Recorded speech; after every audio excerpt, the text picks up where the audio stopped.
how's it going? Susan Ruth here. Thanks for listening to another episode of Hey Human Podcast.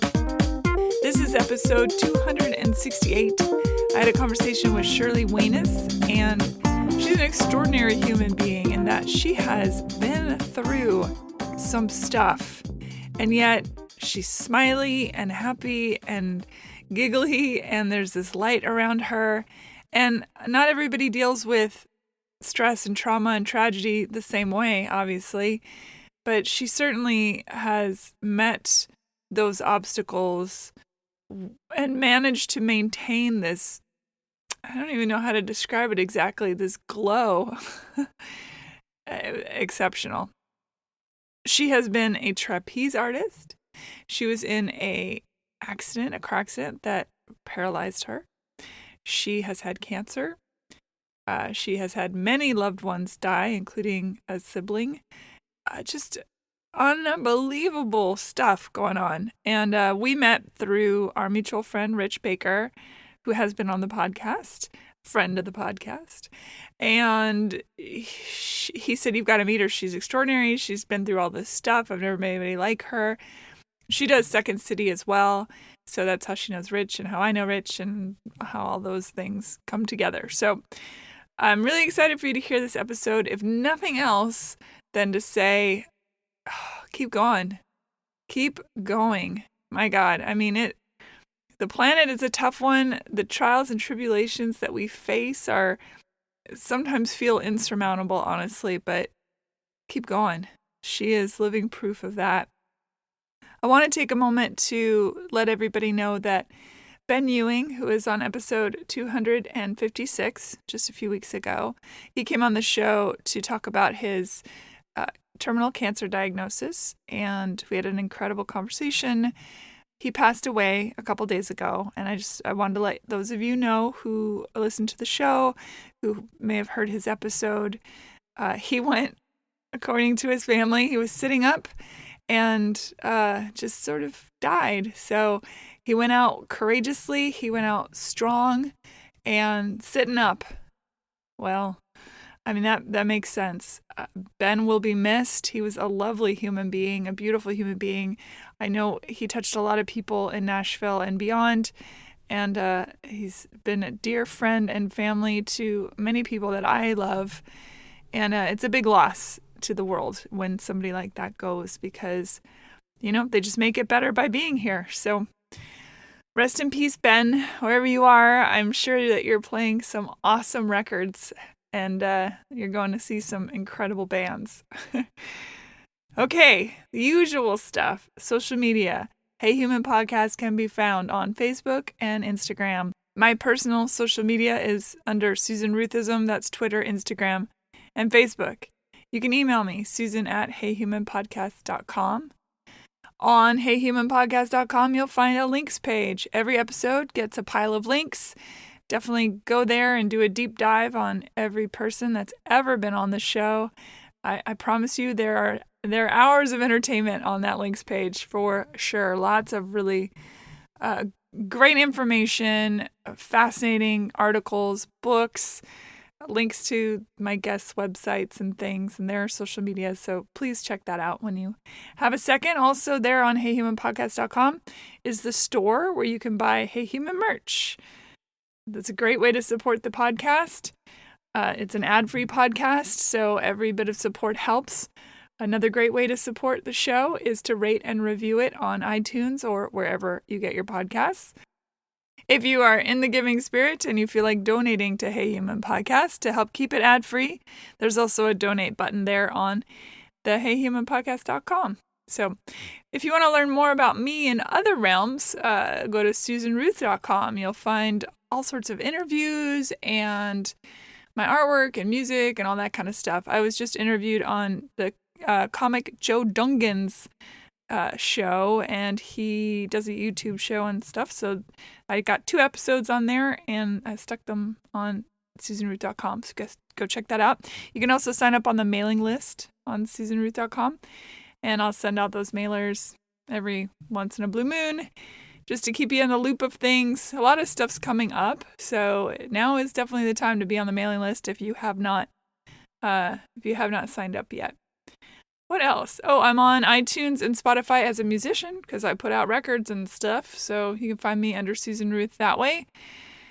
And I've actually got some new music coming up, so that's exciting. And also, I just heard from a couple artists that I've written with that I've got some singles on their stuff coming up. So I will definitely keep you in the loop for that because that's always exciting. All right. Thank you for listening. Be well, be kind, stay safe.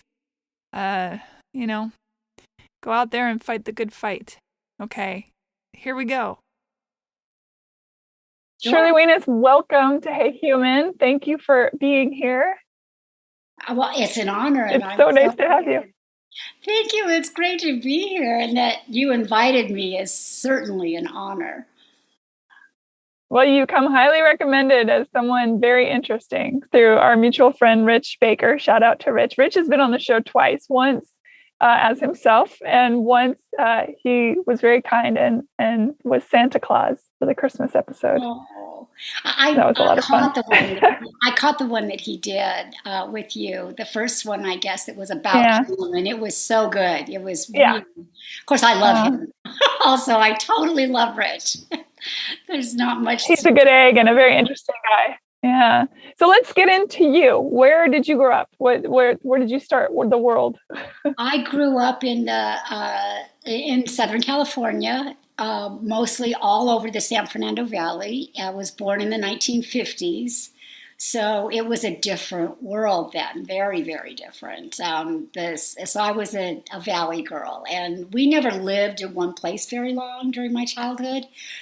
I didn't have an ideal childhood, so we moved a lot due to poverty, or not my parents. Did you understand that?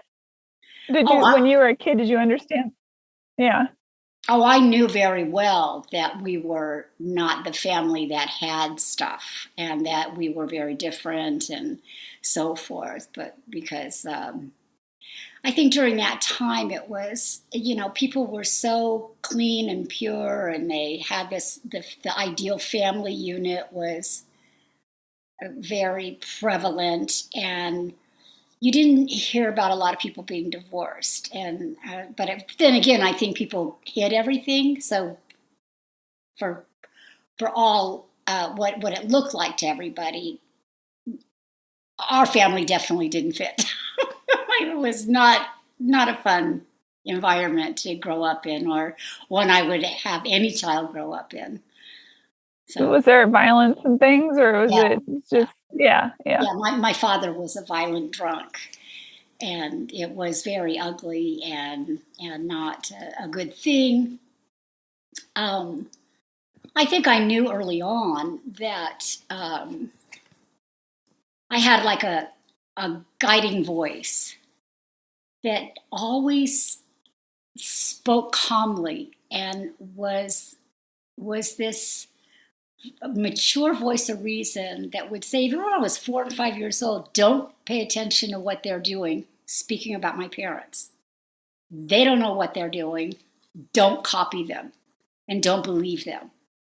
So I think I don't. A 4-year-old to think like that is exceptional.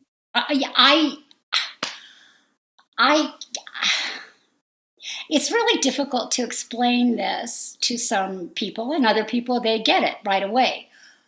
But I knew that it's like I had been somewhere before. Like I was whole when I came here. And when I had a consciousness of being in my crazy family and looking at the insanity, I had a burning question constantly, like, okay, how did I get here? I don't think I fit.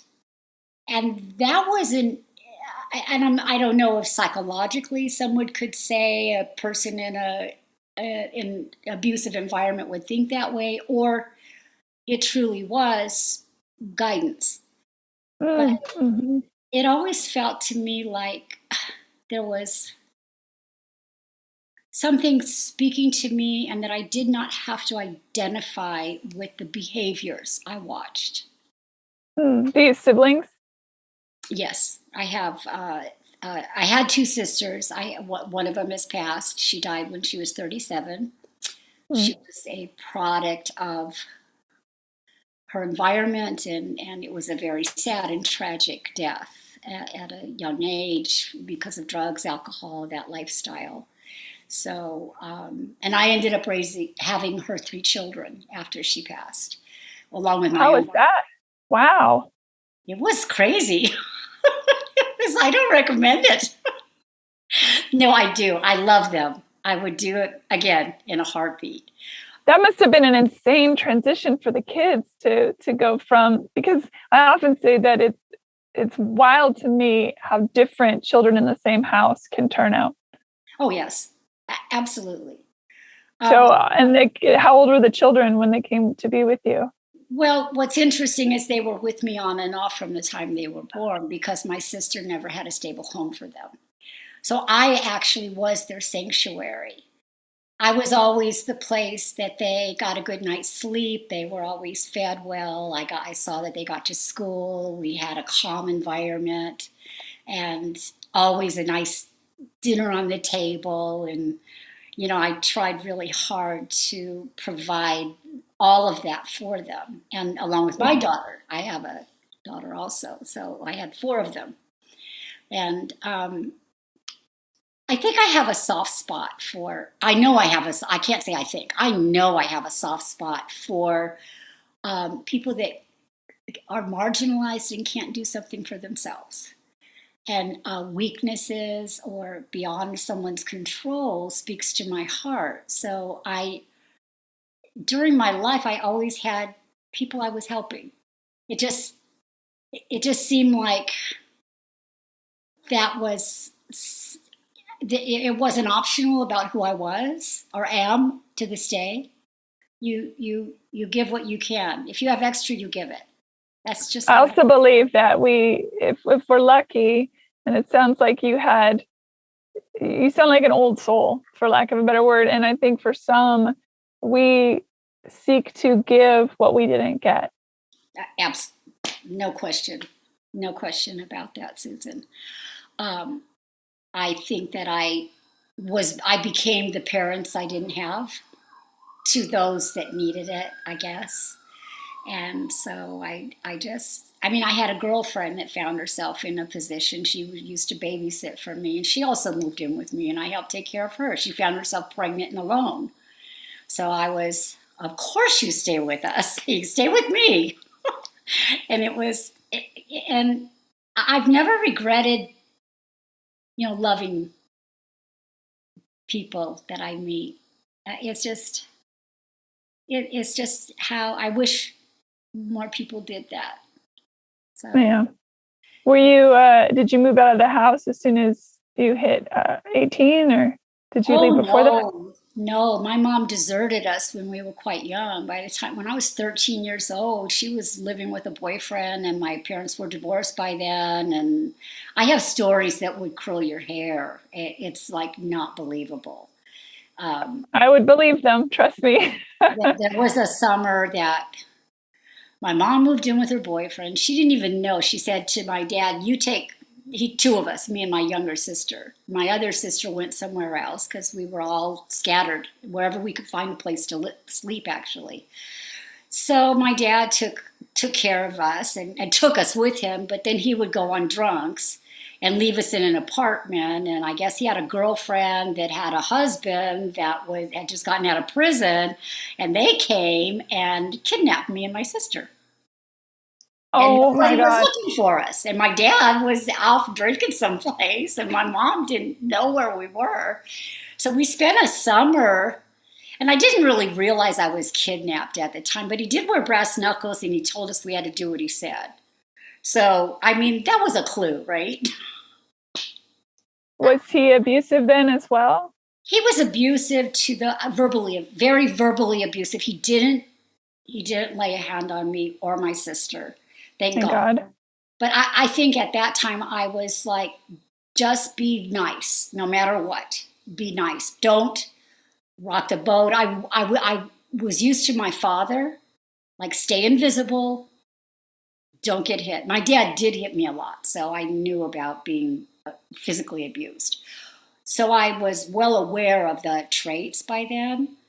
So I spent this summer just, we got away, and I called a girlfriend of mine that I had gone to school with near there, and then snuck out of the hotel he'd had us in. He'd had us in a trailer at the beach for a long time, and I guess he had a bunch of stolen credit cards and who knows what.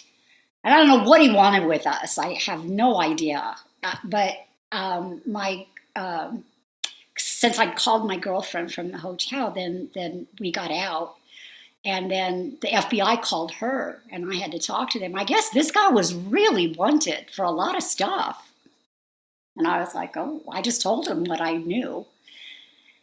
And I think so that's how life was. And then I stayed in a couple foster homes, and I usually took my younger sister with me. And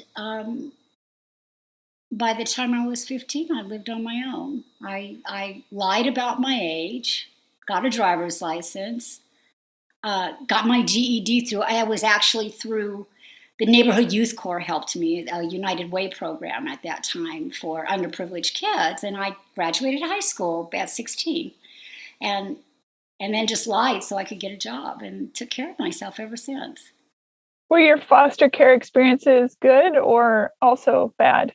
My mother did not tell the truth and did not put us in the foster care system. She just found people that would let us stay with them. And some of it was good and some of it was not good. So I just, when you're raised like that, and I don't know what what I did is as soon as possible, I will not count on adults. I cannot count on adults to do the right thing or to be kind or to be responsible. So like I said, at 15, I went to work full time. I got an apartment on my own by the time I was 16. I went to work in a bank and then had the bank pay for my education to go to Valley College and got educated as much as I could at the time. And this was the 60s, early 70s then, or? This was the early 70s, yeah. Yeah. Yeah, so here I mean, it was, Susan, it was horrible. And at the same time, I just sort of would go, I'm going to do what I have to do. I just will do this. I remember getting depressed and having those feelings of depression and thinking, when is something going to break? And am I ever going to be able to just sleep and know that somebody has taken care of the bills and a roof over my head and see that I eat? And it didn't happen. Not for the longest time, so until I got... So at 15, you were pretending to be 18. You have a full-time job and starting to go to school and taking care of your sister? Yep. Wow. That's a lot for a little kid. I mean, I know that we romanticize 15, 16 years old and put some sort of a moniker of mature woman on them. I mean, obviously we sexualize teenagers all the time to be adults, but in reality, a 15-year-old is a child. I know. I don't, when you come from that kind of background, your childhood gets stolen from you. You don't have a child. Nothing about it was in any way. It's sad. But, in the other side, I am who I am. And I've become this person, whatever was nurture versus nature or spirituality, I don't know. But I don't know, I've often wondered, would I be different? Would I be a spoiled brat? Would I be some sort of a bitch if I had... You can swear, it's fine. Okay, thank you. Who knows if I could be some spoiled kind of a bitch if I had a different life. I don't know. Yeah, but you strike me as, it's that thing, if you grow up in a family where you feel like an alien, where you look at your parents or even your siblings and you think, I don't really understand, how am I in this family? I'm not like any of these people. Exactly. I never even looked like them. I was small, a small, skinny redhead. The only one in the family. Was out of place.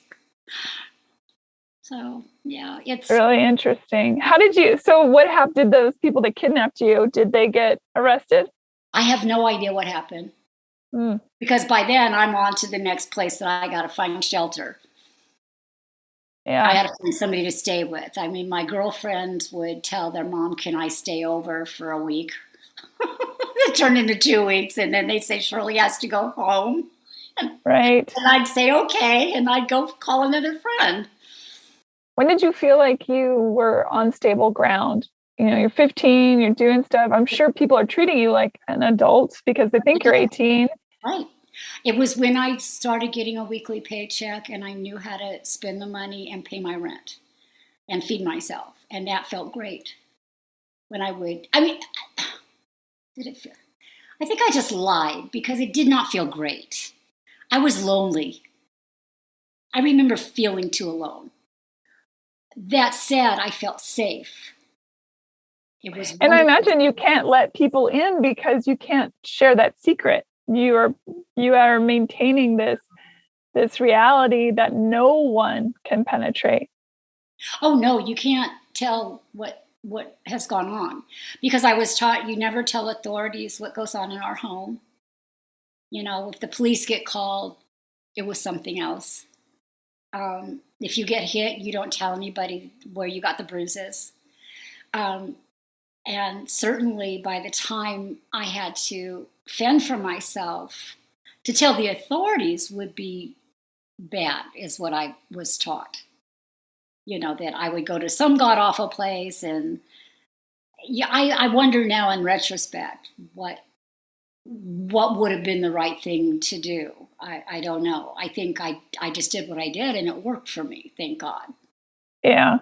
Sounds like it. Yeah. And then Sounds very, very strong. my saving grace was when I found the circus. And Okay, that sounds like that's, of course you did. I was working in a bank full time, going to school. And I actually, a friend of mine told me about this guy that had this equipment out at by Hanson Dam. His name was Del Graham, and he had a circus act, a trapeze artist. And they say, "Come and you want to go watch?" So I went to watch, and I was absolutely taken by it. I need to do this. I have to do this. And I was 16 by then. And so I asked and asked, and I showed up every day. And I said, "Can I just go up and swing?" And so they let me do that. And next thing I know, I'm in and in training 6 hours a day, every day. After the bank closed like at 3 o'clock. And I guess I don't know what I did about schooling then. I think I worked out something on my days. So I just narrowed it down to 2 days a week or something. And so anyway, I ended up being a full-time banker and part-time trapeze artist. And Wow. the bank I worked in was very supportive, and they allowed me to take time off when we had a performance. So it was really good. How long did it take you to master the trapeze in order to perform? Well, I worked out 6 hours a day every day, pretty much. A And lot, I yeah. guess within a year, I performed. I started performing after about a year. But Did anyone know your secret? How old you were? Or uh, oh, does every, did anyone in the circus oh, know your secret? my best girlfriend did it with me. She knew, but she never told anybody. So they thought I was of age and could do what I wanted. And so we had an agent. We were an act, and we had an agent that booked us. So we would go on a gig that could last 6 weeks, a month, whatever the contract would be, or sometimes just a weekend, like for we performed like for the Police Academy League in San Francisco. They did a special event like at the Cow Palace in San Francisco, or I toured with a circus in the Big Top, and that was local. We traveled by bus, and so yeah, it was so. It was What was that great. life like? I mean, talk about, for me, I'm like, wow, so you go from this crazy lifestyle into the crazy lifestyle. I mean, the circus. I love that. The crazy to the crazy. It was wonderful because I think that first of all, the feeling of flying on the trapeze, I rose above everything, literally and figuratively. So my soul felt free. It just felt wonderful, and I did it for the passion of doing it. So I was so focused on just doing that the other things that came along with the lifestyle were incidentals. And it was just interesting to me. And I made connections with certain people, but it was and then it always surprised me. I'm sorry, I'm kind of stuttering. It No. always surprised me that, we go out, go up, perform, spotlight would be on us. We were always the feature act of any show. We were the top billed. I'd get surprised when the lights would go down and I'd see the audience and they would be applauding like crazy. I didn't feel them when I was doing it. I didn't feel anything. So I think that was my therapy. And I felt like I was also giving something to everybody at the same time, but it still surprised me, the gratitude that got shown. So, Were you ever scared up there? I don't remember being scared. Maybe when I was first learning. I did also Spanish web, where you climb the 30-foot rope and then do an aerial ballet from a loop. And so now I guess they've changed it in modern times. You see in concerts what people call the silks. Yeah. So all of that stuff was exactly what I did. Those motions and that movement was what I did. When I was first learning that, I got really nervous. Like, what if my hand slipped? Or, because you have to really hold on and you put a loop on your wrist and so forth. So You must have a core of steel. I was very strong. And I just knew that I think I've learned this in life. I have fear like everybody else, great fear. And I take my fear with me to whatever I'm doing. And even in performing, in my jobs, and everything I've done, and all my life, and all the crazy surgeries I've had and illnesses, I take that fear and I go, we're going together and we're just going to do this. It's almost like the fear becomes a separate thing that I just put my arm around and go, we have to do this.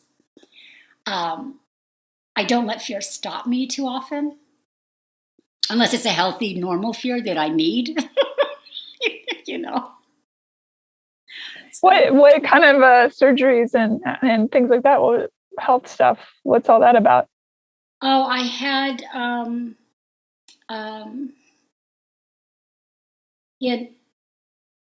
in 1997, I had a horrible car accident, and my neck was broken, and my lower back was crushed, and my breastbone was broken, and I was taken by ambulance to the hospital, and was told I would never walk again.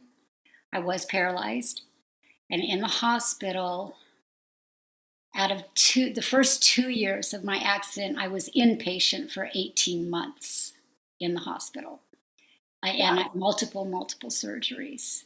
So I really, again, had to overcome another obstacle in life. And at the time, I had, long time has gone by, and I had gotten married, had a beautiful child, raised kids, and I went to work ultimately for the studios. So I worked at Sony Pictures, is where I retired from, and that's where I was working when this car accident happened. And that kind of my life came to a screeching halt, of course. And I persevered through that. And I had a near-death experience. My heart stopped during. Do you recall it? Yes, I do. And it's funny, just this morning, it occurred to me that there are times now, because it's been more than 20 years, there are times I go, did that really happen? Yet, when I really remember the details, I go, oh, yes, it happened. What are the details? What happened? Well, I'd had one of the surgeries it was about 3 months into my hospitalization, and I already had the surgery on my neck, and they had to do more surgery on my lower back. And I think it started that I got what's called an ileus, where your bowel becomes paralyzed, and you end up with toxic poison in your system. And then I guess I was losing a ton of blood. So my body just started crashing, and they were giving me transfusions. And I remember I don't remember. I was in and out of it. I was in intensive care when I came out of the surgery. Did I already say I was on the table like 13 hours? The surgery was a 13-hour surgery. Things went not so good, I guess. And so I knew that I was dying. I was well aware of the fact that I was dying. And I couldn't talk to anybody because I had tubes down my throat, in my nose. I had IVs hooked up on both arms and both legs. This is in recovery in the ICU? Yes. Yes, okay. And I had a tube coming out of my side to drain. I guess I was bleeding. It was pretty ugly. So I guess my hemoglobin dropped to a dangerous level. If you know anything medically, it was like 6. It was at the place people die. People don't live with a hemoglobin of that level. They were giving me these injections, and then they ran out of blood, and I guess, AIDS was still an issue. So my doctor said they wanted family members or people that I knew to come and donate for me. So as if that, as if for sure. I say always that protocol back then, there's no, just because someone's in your family doesn't mean they would be HIV positive. So I know, but they want somebody. I know. Yeah, sure. Yeah. It was just, that's how it was. So so anyway, while we were waiting for the blood to process, it took 3 days. I was just having to hang on. And what I recall is keeping my eyes open as much as possible. A lot of people came in to see me, and it was very dramatic. And like I said, I couldn't speak, so I just would look at people, and I was like, don't worry, don't worry. I was thinking all this stuff and staring at people, and they were falling apart and crying, and it was really not, it was very difficult. And my mind just kept saying, take another breath, do not go to sleep. So I struggled all the time to keep my eyes open, and I would say, take another breath. And it hurt. I guess my heart rate stayed at a steady 160 beats a minute. That's insane. And my blood pressure was about 80/30. Oy. And then that's a wild combo. Yeah, so I was really it took out of whack. Yeah. And during that time, I had spiritual company. There were visitors in my room that other people couldn't see. Who did you see? My sister, who had just died 18 months before.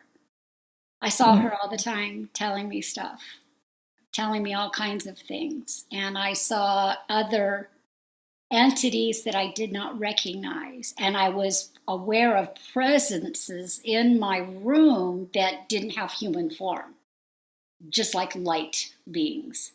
Was your sister telling you to hang on, or was she telling the behind the veil sort of thing? She was just behind the veil, just saying, I'm here.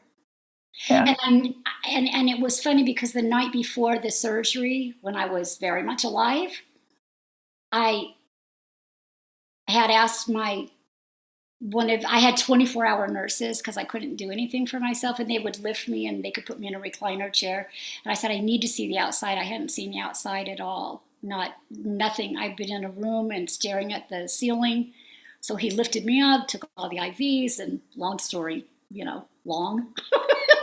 it was really, really emotional. So this wonderful caregiver lifted me up, put me in this special reclining chair with all my IV poles, and took me to the rooftop of the hospital. And the stars were out, and it was a clear night, and it was in spring. It was just before Easter. It was Easter weekend that all this happened. It was actually the Thursday that night was. So, or somewhere around there. I'm sorry. It was somewhere near that day. I'm getting confused. But I looked up, and there was surrounding me was a white butterfly. It kept flying around my head.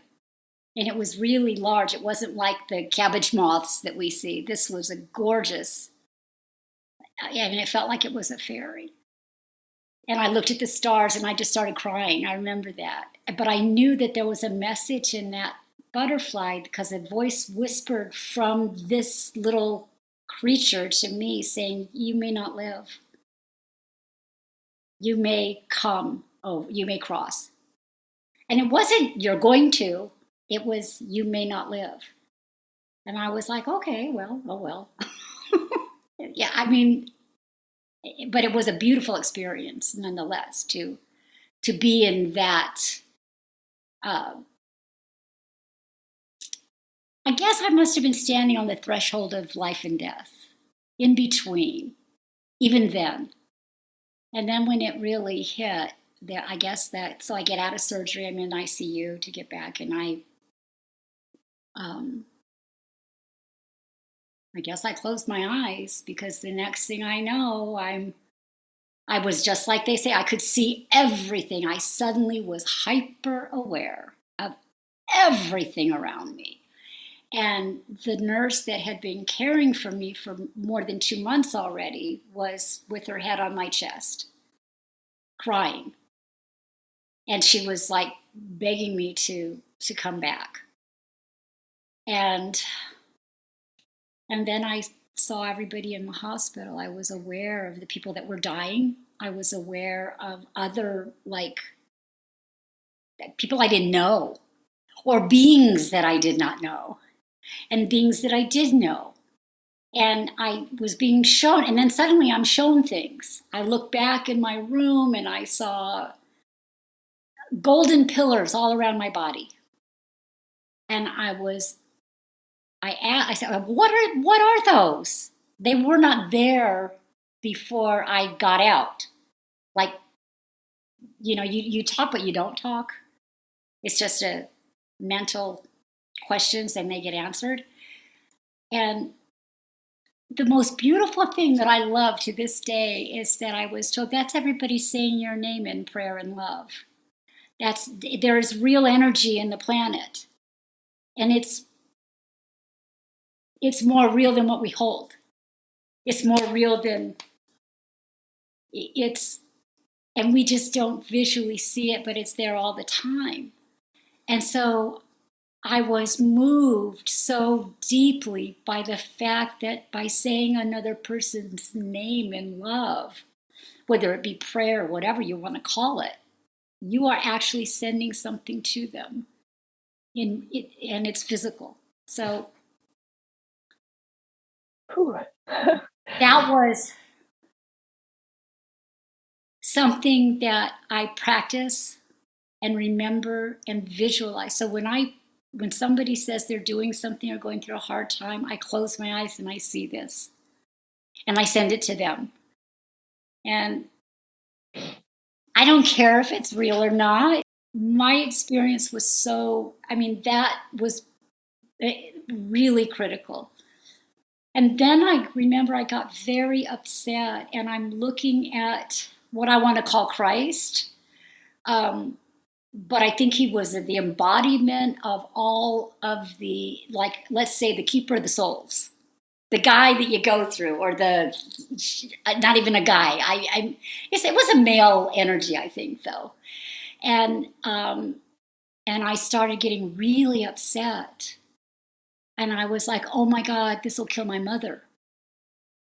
I loved where I was. I was so like, it was home. It was home.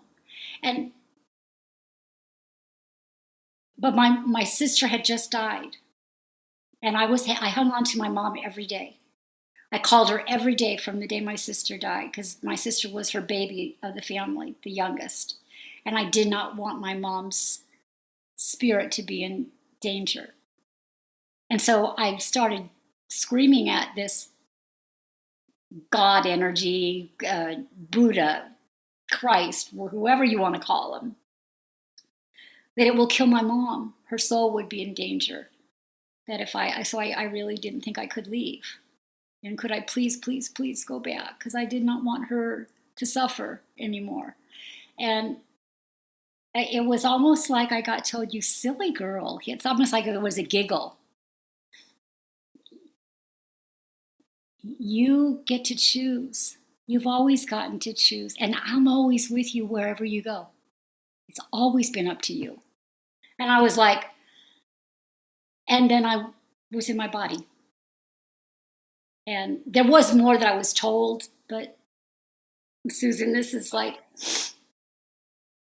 and I also knew there was like, I saw a flash of what struggles I would that I'd have to go through, that it was going to be a really rough road, that couldn't change because of the physical world and the laws of physics and the way God made the planet.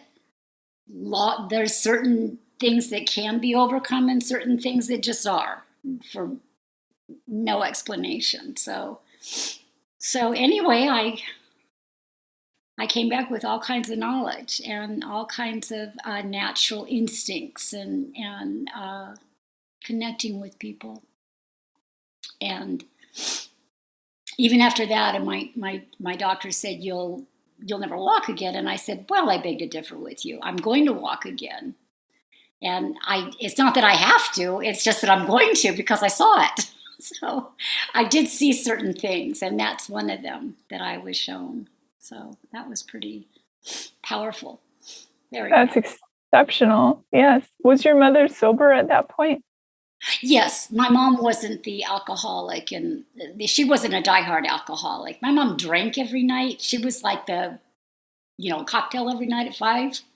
But she didn't get drunk and obnoxious. My father was the bad one. But she took off because she didn't want to deal. She couldn't deal, yeah. Yeah. Mom. How did that experience would shift anyone, I would imagine, or at least I would hope. How did it change your human self after that? The idea that, where we are free-floating souls inside a human shell, the human shell is the one that has to deal with all of this. Exactly. We don't get to not be in here. Although we do have moments, and there's tools that we can use to be outside of it. And the way I do it is I'll look directly in a face, and I can see God in everybody's eyes. And I can also see very, very dark. I see darkness in other people too. That is really sad. And it didn't change me so drastically because I always had faith. From the time I was young, I had transpersonal experiences. Phenomena happened to me. I had premonitions. I had, like I said, the voice that kind of guided me. So I think I came from a spiritual place. I knew I was a spiritual being, and I had guidance. And in that guidance, I sometimes was shown some pretty powerful, weird stuff. Psychic things would show up. So, but after this experience, I think what changed is seeing pure love in as many things as I could.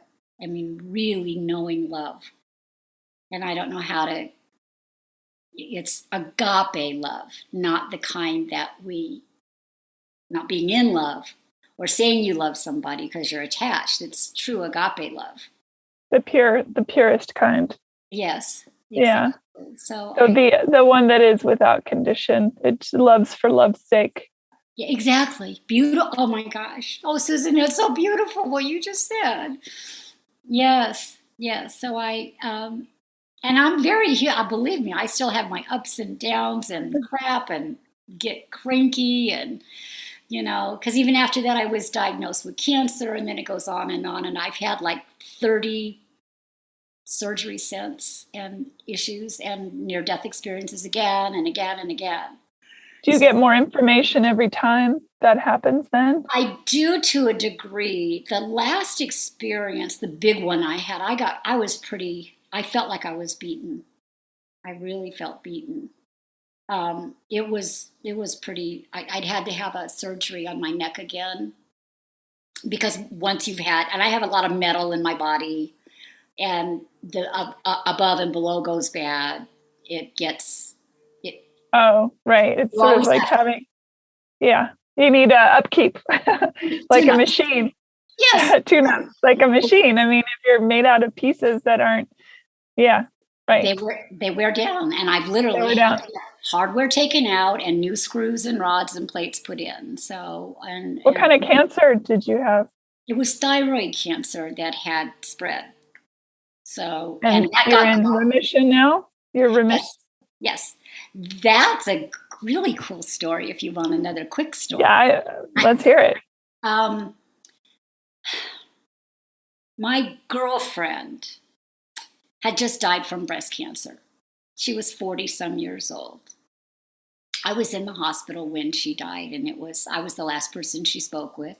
She was going through chemotherapy, and she needed transfusions on a regular basis. So a transfusion had gone bad and sent a clot to her brain, and she died. But she called me from the ER. Thank God I was the last person she spoke to, and I got to tell her how much I loved her, and that was cool. So let's fast forward to a few months later. I'm at home for one of my times. I was home from the hospital for a short period. It was about a year and a half after the accident. And I'd been in and out. I was able to spend time out of the hospital. And I wasn't feeling well. I remember I would get these weird little attacks where I felt like like the ground was dropping out from underneath me. Although I was sitting in a wheelchair, it still felt like I was like losing my ground. And I was having trouble talking. And I had a lot of my arms were hurting a lot, even though it wasn't the same kind of pain that came with the injury I had, the spinal cord injury. So I fell asleep one night, and suddenly I'm with Molly, my girlfriend, and she is wearing the most beautiful outfit. She's wearing robe spun of gold. And she's looking at me. I'm going, Molly, oh my God, it's so good to see you. You look beautiful. You look gorgeous. And she didn't say a word. She's just looking at me. And she sits me down in a place where there wasn't anything. I was like in a place where there was nothing. And it's as if I was sitting like on a bale of hay in the middle of my feet dangling. It was very weird. And she's fitting me for sandals. And then she looked at me, and it was almost like she said, I will walk with you. Don't worry about it. You're going to beat the cancer. So I woke up 4:00 in the morning. My symptoms got worse. I called my doctor, said something is wrong, and he goes, come to the ER. So I went to the ER. There was something wrong, and I forget what he found. It was a reason to admit me. I think he found a blood clot or something like that. This was a regular thing for me to have something go wrong and put me back in the hospital. So, and I told him, I said, Dr. P, I called him Dr. P, I have cancer. And he goes, what? And I said, I have cancer. I said, you have to find it. I don't know where it is. I told him about my girlfriend, Molly, and he said, honey, I've known you for a while now. And he goes, you're nuts. And I said, no, I have cancer. We do have to find it. I think time is of the essence. And so he was checking because of my headaches and getting like faint. He did a CAT scan to see if the hardware had shifted in my neck, and he saw a tumor. And then he said, this is even more strange. He said, oh, it's a little nodule on your thyroid. They're normal. I'm sure it's nothing. And he was an endocrinologist. And I'm like, no, that's it. I said, biopsy that thing. I said, please, I really want a biopsy. And he goes, well, I don't think you need a biopsy. And I said, yeah, we do. So every day I had to have some other surgical procedures done. And I don't know if that was, I don't think I had a filter put in to catch blood clots in my vena cava. And I don't know. I had a bunch of things. Oh, they took a box out of my back that they had a metal bone stimulator so my bones would grow back. And so that had to come out. And we're busy doing all kinds of things. And I remember I was in like a pretty serious critical care, but there's so many hospitalizations. Anyway. Also, the brain has a funny way of allowing you to not remember some of those things too clearly so that you don't have to keep reliving trauma. It's a very specific function of the brain. Right. That is a thankful function. You're right. That is. But I was always like even though I was, very thin and very sickly looking, I was always just glad I was alive every day. And it was all okay with me. And because I chose to be here. Remember, by then I'd already had the NDE, but I knew Molly was with me, my girlfriend. And so I finally talked him into doing the biopsy, and he does the biopsy. Next thing I know, he calls me, and he couldn't talk. My doctor couldn't talk. He was so upset. I said, Dr. P, are you crying? He said, well, I don't want to. No. And I go, I have cancer. It's okay. Tell me what I need to do.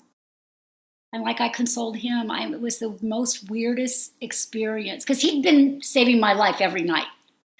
He was called every night while I was going through all the other things. They'd call and say, she's crashing. This is happening. That is happening. And from his perspective, I'm sure he's like, what more does this woman have to go through? It's like, we've got her to this point, and now she has to fucking get cancer? And he has to say, you have cancer.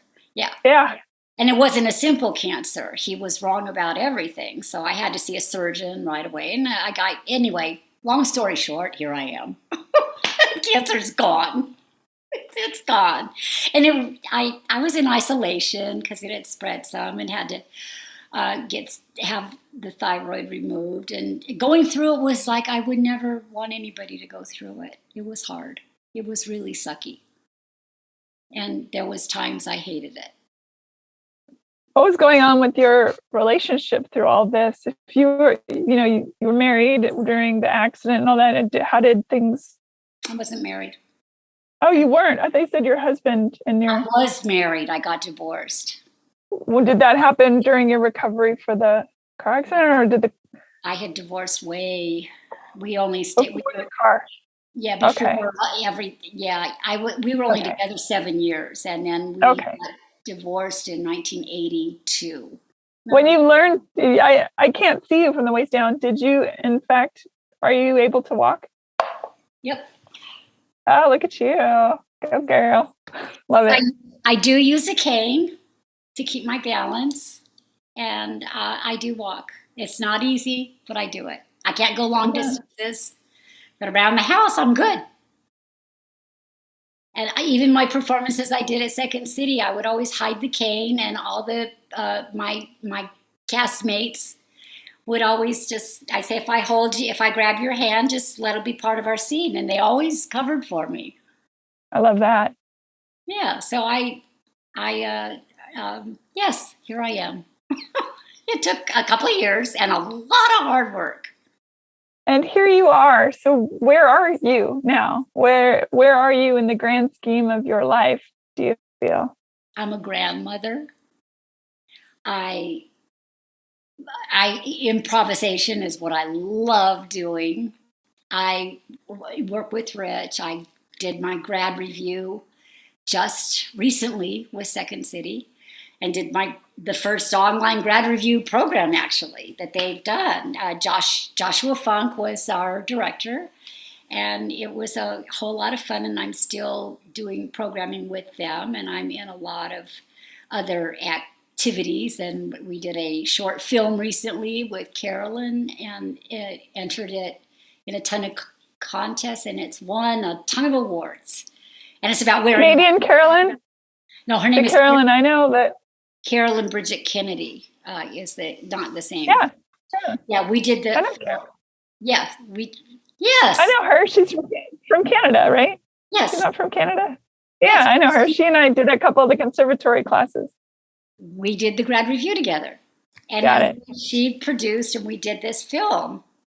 And I got my SAG card from it, and it's won a ton of awards from. That's fantastic. Yeah, it's called Masks, Masks, by Carolyn Bridget. You can find it on YouTube. It's real easy. It's a very cute little video that we did. She's really kicking butt too in her stuff. Yeah. She's really cool. So we're staying together, and we're writing new material. Oh, that's great. We're going to be doing another, like a sketch show, I guess, and we're going to produce it, and just for the sake of itself. I mean, why not? If you want to get things done, you do it yourself. That's my motto. Right. So, yeah, that's what I did spend 15 years from when I started walking again until recently, where my brother ended up with his brain injury, and I became his guardian and took care of him. In Portland, I lived, and I moved up there. So that's what and now I'm doing this because I have freedom again. I spent 15 years taking care of him, and then my mom got breast cancer and Alzheimer's, so I moved her in with me too. Even while you were recovering yourself, you were caring for others. Yeah. Yeah, they needed it. And I had I was walking again and kind of able to function, still would go in and out and take care of myself. But my brother he had a massive brain hemorrhage. Oh, boy. Yeah. And he was in the military, so I took care of him. And I'm still his guardian, but they're in assisted living now. And my mother, she's 91. And so, did your brother recover any of his brain function after that? Not much. He's happened to my brother. My eldest brother had a massive aneurysm, and he learned to walk and talk again and things. But it certainly changed the bulk of his life.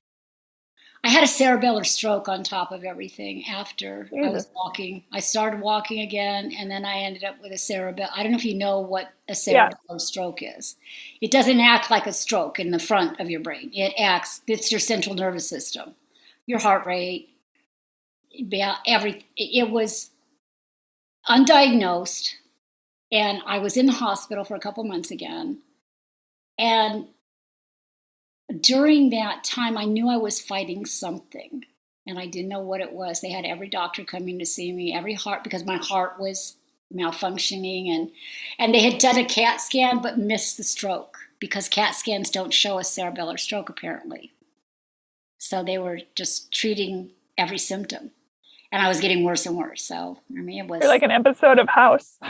It was unbelievable.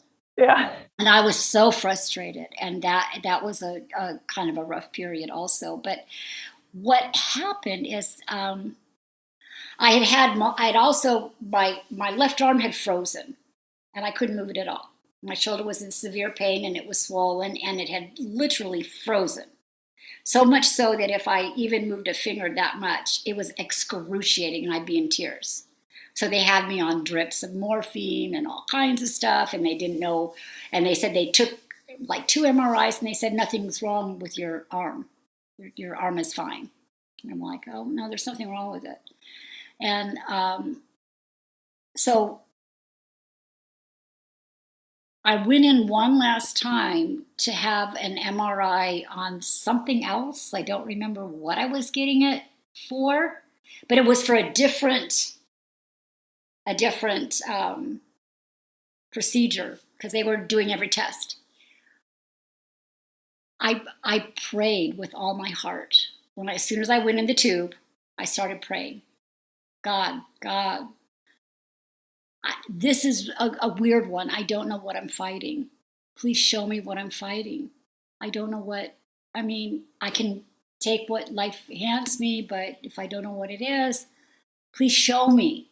So, and I remember my words were very clearly, have mercy on my soul. And I said it from my bones, from my marrow, from every part of me. And in that MRI tube, Susan, it turned black, and then it turned lapis. And then there was a spark of light, and another spark of light, and another spark of light. And behind it all, I saw a demonic face. Then, the next thing I know, I had angels appear. Literal, it was Michael, Raphael, Gabriel in full glory, and told me that not only was I fighting a serious illness, but there was entities, because I had pureness and love, and I'd been out, that I was a threat. And I was like, I'm not Catholic. And then I saw Virgin Mary in the background. I said, I don't even know about this stuff. But I was like, that to me was the most beautiful place I've been. It was pure, the color blue, the sparks, and it's like a spark lit, and then comes a being that had never been a human. The flawless skin, if you've seen them, I know you have. Not a pore.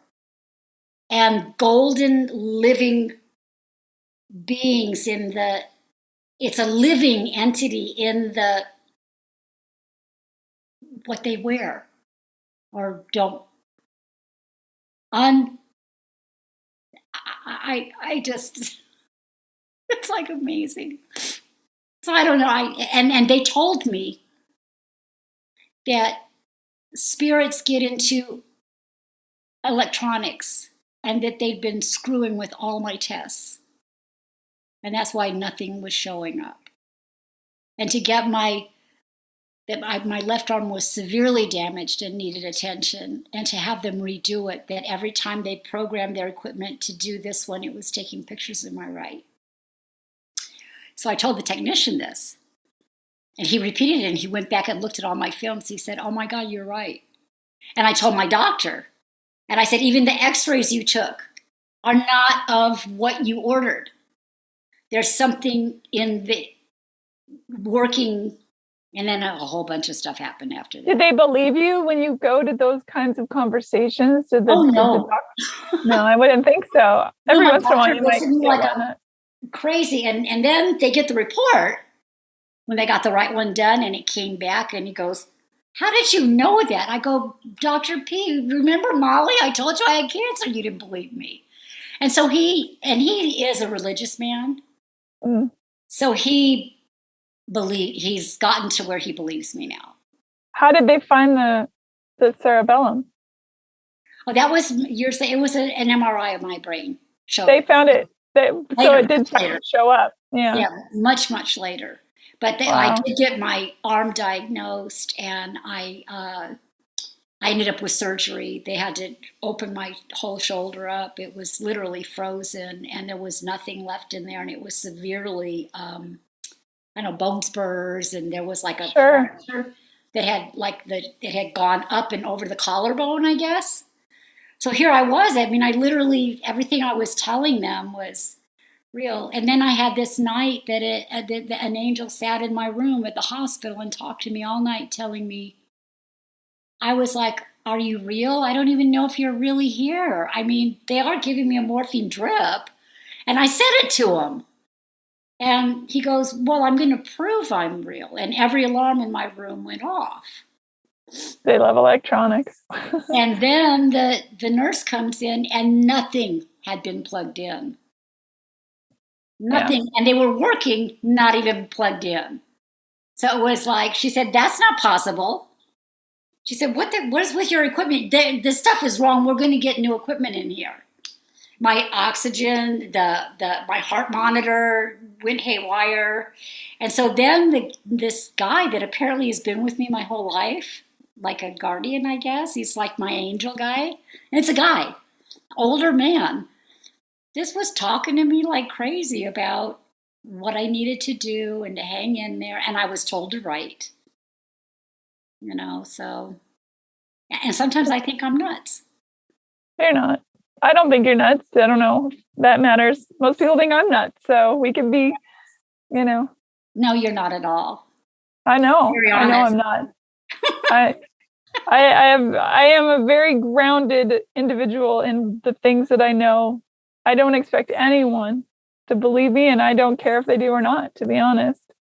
Other than it might open people up for feeling a little better about why we're all here, but that's not my job, So you just said verbatim. I mean, that's identical to what I say to everybody. I go, if you want to talk about it, I'll talk. And I say, you don't need to. I say exactly the same thing. You don't need to believe me.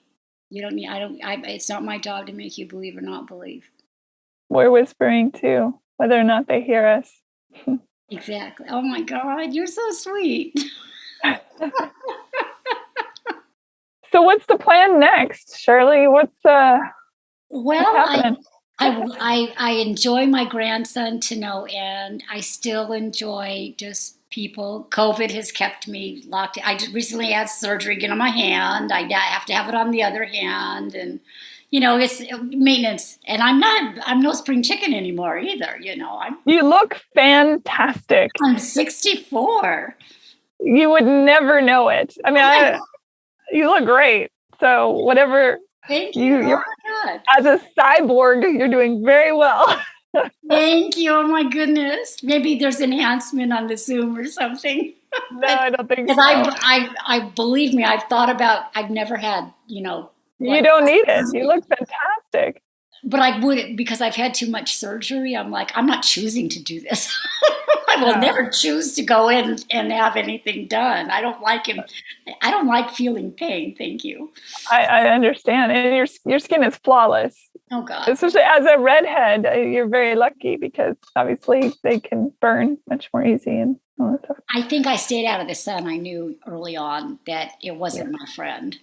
That I got a ton of freckles and burn real easy. So I spent my life not being a sun worshiper. So maybe, or genetics. That helps. Yeah, my best friend Ellen stays out of the sun. She looks quite young. Her skin is flawless as well. So I think that's a big help. I think staying away from, even though I love the sunshine, I know it's bad and it's good. It has its benefits. But I would digress. How might people find you if they want to check out your improv or your acting or any of that kind of stuff? And when are you writing your memoir? You must write a memoir. I started working on it a million times. I have a dear friend that calls me regularly, and I've got it in pieces all over the place. And it's not even close to being done. However, it's something that's in the works, and maybe I don't have my complete story yet, is what I think. And so I've written out a lot of highlights of my life and insights and, personal growth and the way I see things that has helped me get through it all. And I would read your book. So that's I say get to it. Yeah, I know how hard it is to write a book. I get it. But I think your life is extraordinary. I've had it, my life has been a mixed gift. And it's been, I wouldn't trade anything, because within everything I've told you, there's been some god-awful things, but I do believe in physics. So for every action, there's an equal and opposite reaction.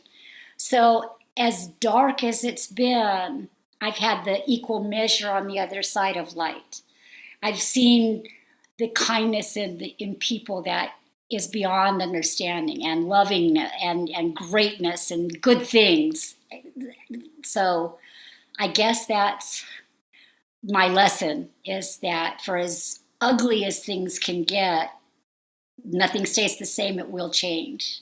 And on the other side is always that greater level of joy. So, yeah, so that's, sorry, I got a little speechy there. No, it's fantastic. I'm glad you're on the planet. I think we forget in our everyday life, well, certainly we forget the love part. Yes. And I think the perseverance, it gets hard to hold on to the perseverance part as well. Right. So having people like you around who can say, I have been to the other side and I come back with this message. Right. I hope people listening, maybe it pulls them through another day. Well, that's what I always hope for. If there's anybody, that's why I've reached out and found whatever shows up on my door, or whoever shows up on my door, be it an animal or a person. If I have it in my power, I will give. That's just, I'm compelled to do that. And it doesn't feel like it takes from you when you do that. It seems like you feel like you have a lot of replenishing energies. Always. We aren't given a finite amount of kindness inside of us. There is no, it doesn't say, okay, you've used it all up. There's always more. And and I have an IMBD page also. And it's just Shirley Wainess. I'm on Facebook. I've got, we're putting some new stuff up on YouTube, but I don't have that channel yet. So, yeah. I'll put links for everyone too on heyhumanpodcast.com. Yeah. There'll be links that will send them to you as well. Yeah, and I did a video on Rich Baker coaching. He interviewed me about I want to say a year and a half ago maybe. Oh, I'll find that too then. Yeah. Yeah, I'll email you the links I've got to videos. And in my show, my Second City program, I'll send you the link to watch that on Vimeo. Okay, great. Yeah. Perfect. Yeah. How was doing the grad review on Zoom? Was it awkward or was it okay? At first it was, but I was in it. I was going to see that thing through. And a lot of people dropped out because they were afraid of Zoom. But as you're using it, I find that it's just a new way to connect with your scene partners and with the people you work with. We're doing it face to face, literally, instead of on a stage. And it was new to find out what we can do. And it was different and challenging, of course. But I mean, I'm really glad that I've done it, because I've also been able to improvise with people all over the world that I never. That's fun, I isn't just it? met you because of Zooming. Yeah. It's fun. And I tell everyone, this is such a great way to get out of your own way, because there's no time to get stuck in your head. And there is, in my opinion, such joy in the sketch and in the improv, especially the improv, because it is akin to being on a high wire. Yes. Well put. And I enjoy it very much. Shirley, thank you. This has been really my honor, and your life's story so far it's inspiring. Well, I hope I gave you something interesting, and that you could feel a little better and warm fuzzies in your heart while we talked, because that's what it's meant. I mean, and of course I get tears in my eyes. I'm very touched. You made me cry. So that the Golden Pillars thing, that really got me for sure. And I do believe that there is an infinite source of the good things in the universe. And we just have to remember to draw on that. Yes. I say often that the life that we live is an experience of remembering who we are, the truth of who we are, Beautifully said. That we're born and we maybe forget, and some of us get whispered to I think that's along the way. But for those of us that forget how to hear it, or don't know how to develop those skills or whatever, or have an exceptional experience that creates a reason for that, the whisper. There are people along the way to remind us to go, hey, you know what? There are things. There are bigger things. I'm not saying it well. I'm fumbling over myself. It beautifully. You are absolutely telling me we're kindred spirits, Susan, because I've started this saying from when I was young, I was whispered to. And that you said it that way, it's like you get it. I get you. I get everything you're saying, and you put it perfect. Thanks. And I too think we are kindred spirits. I'm looking forward to meeting you in real life. Me too. Yeah. Absolutely. Thanks for listening, everybody. Bye. Bye. Thanks, Shirley. Bye. Bye, sweetie. Rate and review Hey Human on iTunes or wherever you get your podcasts. Thanks. Bye.